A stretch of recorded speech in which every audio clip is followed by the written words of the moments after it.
Saludos en Cristo, bienvenidos a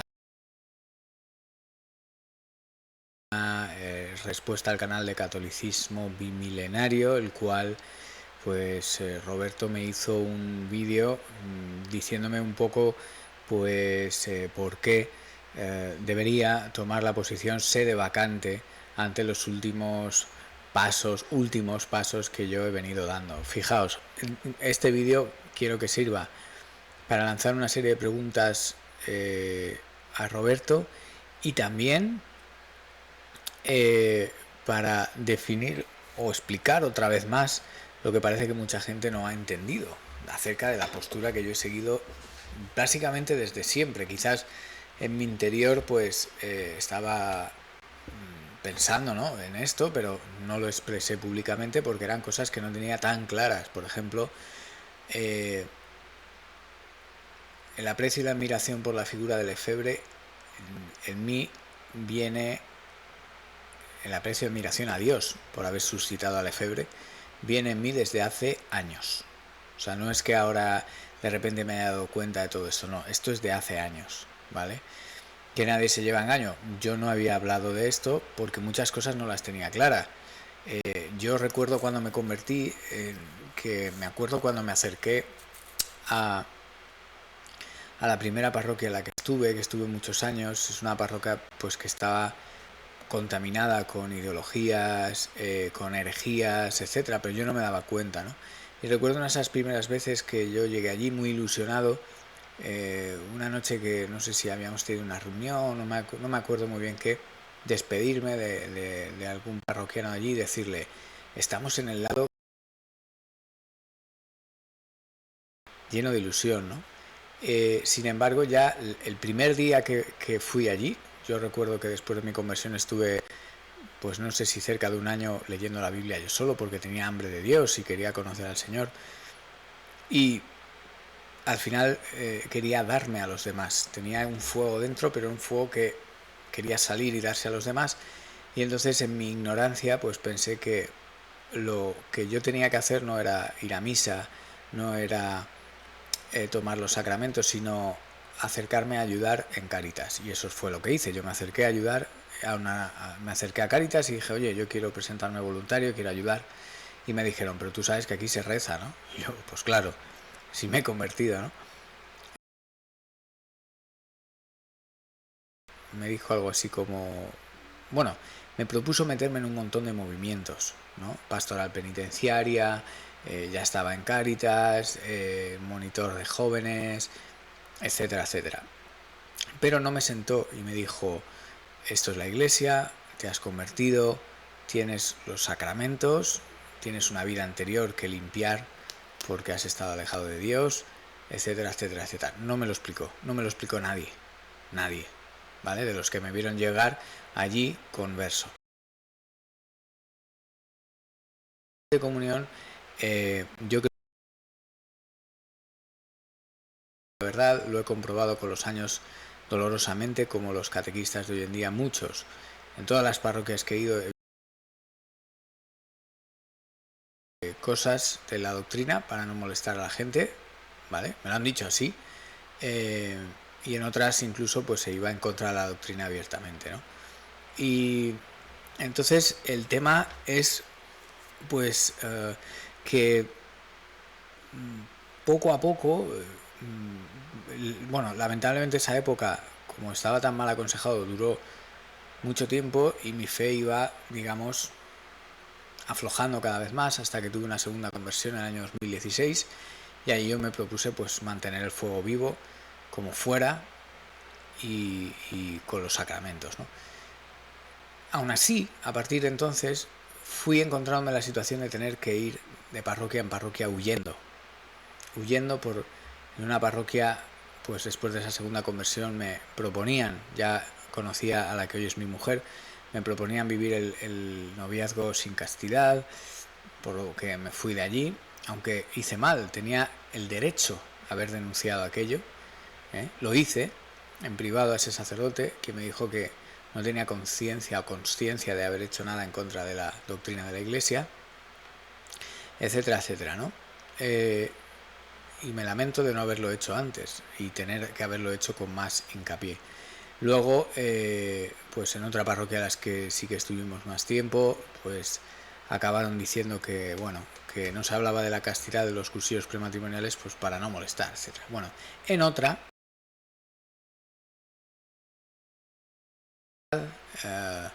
total, que íbamos peregrinando de parroquia en parroquia como ovejas sin pastor. Y al final, a base de esos golpes, yo era una oveja, iba buscando el consuelo y me iban dando golpes. Y a base de esos golpes me fui dando cuenta que aquí estaba pasando algo más gordo. Y es así como muy fácilmente llegué a los testimonios de Monseñor Lefebvre. Y estoy seguro de que si a muchos de los, incluso de los católicos que están en la resistencia, ¿no?, les leyera artículos de Lefebvre sin mencionarles que es Lefebvre, estarían completamente de acuerdo. Pero sigue existiendo un estigma, sigue existiendo un prejuicio, ¿vale?, en contra de él, porque se ha sobreestimado la figura de ciertas personas más allá del uso de la razón. Y estoy hablando en este caso, por ejemplo, de Juan Pablo II y en el caso de Benedicto XVI también. Aunque Benedicto XVI indudablemente volvió a acercarse a Lefebvre, aunque Lefebvre ya había fallecido, ¿no? Pero entonces el problema que subsiste, nunca mejor dicho, de la Iglesia, no en la Iglesia, alrededor de la Iglesia santa no puede ser contaminada, pero alrededor ese humo de Satanás, pues intenta sofocar la luz de la Iglesia, y la crisis ya venía de antes, pero parte donde hay cosas buenas y hay cosas malas, hay cosas que están en el mismo texto, puedes encontrar una cosa y su contrario, las dos afirmadas positivamente. Eso es imposible, es imposible, ¿vale? Entonces, en tema, yo ha habido muchas veces que me he levantado ser vacantista pensando, ostras, y me daba vértigo pensarlo, decir, bueno, pero es que entonces, ¿qué pasa, no? Pero no puedo en conciencia decir que soy sedevacantista porque tengo dudas razonables, ¿no? Esas dudas razonables son muy concretas, ¿vale? ¿Dónde queda la Iglesia visible? ¿Dónde está la promesa del Espíritu Santo de que las puertas del infierno no prevalecerían contra ella? El concilio del cual salen los errores es un concilio pastoral. ¿Y dónde está el juicio de deposición que tiene que emitir la Iglesia? ¿Y dónde quedaría, pues, la sucesión apostólica? Fijaos, el tema de Lefebvre no es menor. ¿Por qué? Porque os comento lo siguiente. Hay algunos que llaman al Concilio Vaticano II la gran apostasía. Y yo no digo que no, ¿eh? Yo no digo que no. Esa gran apostasía produciría una serie de personajes que serían esos papas que sostienen los errores de esa gran apostasía. Pero claro, todos estamos sujetos a esta prueba que es esta vida. Durante esta vida podemos cambiar de parecer. Cambiar de parecer. Cuando se habla, por ejemplo, que un papa es hereje, bueno, ese papa puede sostener un error. ¿Con qué naturaleza? Es decir, hay varios tipos de herejía. Y si lo que se enseña es que la Iglesia debe determinar qué tipo de herejía se está teniendo, porque hay herejías por ignorancia. Imaginaos que desde el principio en un seminario se le enseña torcidamente a alguien. ¿Tiene la misma culpa que alguien que fue el actor de esos cambios sabiendo que estaba cambiando la doctrina? Yo creo que no. No tiene la misma culpa, ¿vale? Eso es lo que pienso. No sé si me equivoco. Por eso hay tipos de herejía. Hay herejía formal, hay herejía material, etc. ¿Quién determina eso? ¿Cómo se determina eso? Pues con un juicio. Con un juicio. Por ejemplo, Juan XXIII es... Algunos vacantistas dicen Pío XII es el último papa. Pero Juan XXIII no... él muere sin promulgar ningún documento del concilio. Por lo tanto, ¿era hereje Juan XXIII? ¿Cómo sabemos que era hereje? Si era hereje, ¿qué tipo de herejía estaba profesando? Etcétera, etcétera, etcétera. Yo creo que ahí existen dudas razonables. Él murió y el concilio no había terminado, por lo cual él no hizo ningún documento del concilio. ¿Vale? Sí es verdad que se cambió Es que, vamos a ver, incluso se cambió la Semana Santa en tiempos de Pío XII. Entonces, que Pío XII tampoco. No estoy diciendo que tenga una afirmación totalmente segura de lo que estoy diciendo, sino que tengo dudas razonables de lo contrario que los sedevacantistas afirman. Por eso hago este vídeo para que ellos me respondan punto por punto. La primera pregunta: ¿dónde está la iglesia visible? La iglesia visible es una de las características de la iglesia, para que el mundo sepa que, mira, ahí está la iglesia. Y ahora os digo una cosa: el tan proclamado resto fiel que algunos se predican y se auto implementan a sí mismos, viene porque ha habido una apostasía. El momento matemático que hay de que haya una apostasía es a partir del Concilio Vaticano II, donde por escrito se proclaman cosas que rompen con la tradición anterior. A partir de ese momento, aunque el modernismo estuviera infiltrado ya entre las filas de la jerarquía, o como queráis decir, se entra en el paradigma modernista, porque se proclama la ruptura con la tradición, y lo que no es tradición es modernismo. Entonces, ¿qué pasa? Monseñor Lefebvre nombra a unos obispos. Perdonad, creo que se ha cortado el audio. Se ha cortado. Bueno, sigo. Ha sido una cosa muy rápida. Esos obispos vienen a preservar con ese acto de Lefebvre uno de los principios básicos. ¿Dónde está la iglesia visible? La iglesia visible estaría en Monseñor Lefebvre, que guarda el principio jerárquico. Hay un obispo, hay unos sacerdotes, hay un pueblo fiel. Y es visible, porque están ahí, tienen unas características, tienen el rito, etcétera, etcétera. Entonces, yo no atribuiría ahora a lo que se dice, ¿no? El resto fiel. El resto fiel, y por eso cualquier católico honesto que estudie un poco lo que ha pasado se verá abocado hacia una cierta simpatía hacia Monseñor Lefebvre y su obra, porque es que pienso que no puede ser de otra manera. Si alguien coge los documentos del concilio y sin ningún respeto humano los lee, aún sin conocer la doctrina anterior, puede que se dé cuenta que en el mismo texto se dice una cosa y la contraria, lo cual ya es una locura. Si conoce la doctrina anterior, se da cuenta que se rompe con la doctrina anterior en algunos puntos. Entonces vendría el momento de mirar, oye, ¿dónde está ese resto fiel? Porque esto es abandono de la fe. Sí, pastoral, pero abandono de la fe. Ese resto fiel se preservó en Monseñor Lefebvre y los obispos. Es un resto fiel con principio jerárquico, no unos y otros sueltos por aquí y allá. ¿Dónde está entonces la iglesia visible? ¿Dónde está? Con sus sacerdotes, sus obispos, su jerarquía. ¿Dónde está? ¿Vale? Esa es una de las preguntas que hago. ¿Dónde está la promesa del Espíritu Santo que las puertas del infierno no prevalecerían contra ella? Es decir, a tenor de la primera pregunta viene la segunda. Si el mal es tan grande que consigue romper la cadena jerárquica y la visibilidad, ¿dónde queda eso de las puertas del infierno? No. Porque claro, cuando se rompe la jerarquía, pasamos a ser como una secta protestante. Son 4 tíos, uno aquí, otro allá, tal, y no hay. Porque claro, en cuanto muera el último sacerdote nombrado con el rito anterior, se acabó. No hay. Se acabó. Es lo que yo entiendo, ¿eh?